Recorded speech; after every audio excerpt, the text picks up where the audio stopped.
Hi guys, welcome to another training video for Viral Inbox. What we're going to look at today is two things. It's about email organization. So the first things we want to look at is how to select different emails. So what we're going to do is we're going to go into one box that has quite a few unread emails. So here we're in this box and we've got these 93 unreads. And what we want to do is we want to, in this case, we want to mark them as read.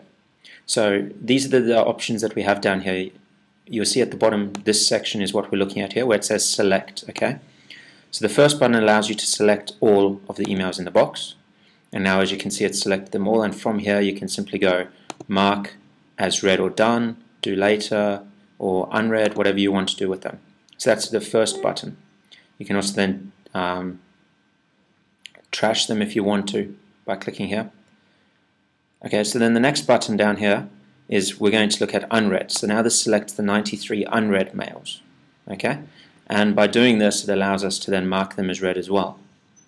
And the third option is invert. So what we've done is we've selected the unread. So if we click this, it's only going to select the read ones. You see, so this one's been read, and it's selected this one.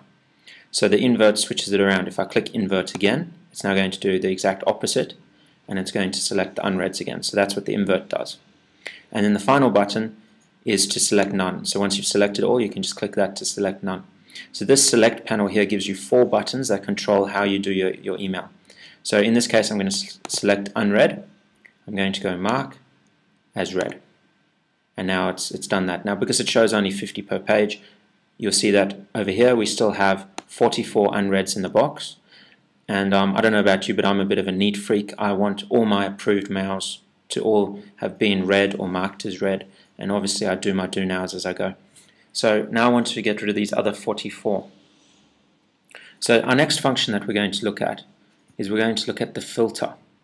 So what we have the option here is we have the option to filter either all messages, unread, flagged, or unanswered, and this works in each box that you're in. So let's go back down, and you see that we've clicked on this box here with, now there's still 44 unreads, but on the actual page when I scroll down, you know, they all look read to me. So how do I access the pages prior? Well, for starters, you probably shouldn't let it get to 93 unreads, so you shouldn't have to filter like this. But let's show you how to do that anyway. So now in this box, we want to filter, and we only want to see unread mails. So now it loads 44 messages found. There you go. So now we can see all of these here. And now it's very simple. What I do is I go back down here, I click either select all or select all unread, and I come up here and I'm going to mark them as read.